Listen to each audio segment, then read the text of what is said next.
equals does your device need fixing? We offer a free diagnosis. We pick up and deliver right to your door, no calls or travel needed. We send you a quote before repairing, and only go ahead if you approve it. Easy, transparent, and professional. Link in description. Start by gathering your tools, a screwdriver, a softcloth, and some isopropyl alcohol.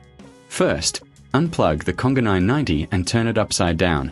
Remove the screws from the base using your screwdriver. Keep them in a safe place. Carefully lift the cover to access the internal components.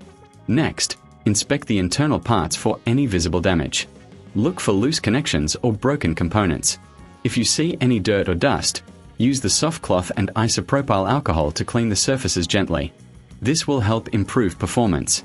Once everything is clean, reassemble the device by placing the cover back on and securing it with the screws. Remember, if you're unsure about any step, you can always seek a professional diagnosis without obligation. For your convenience, we offer pickup and delivery at your home. No calls, no travel, just a simple quote before repair.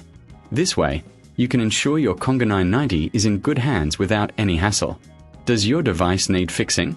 We offer a free diagnosis. We pick up and deliver right to your door, no calls or travel needed. We send you a quote before repairing, and only go ahead if you approve it. Easy, transparent, and professional. Link in description.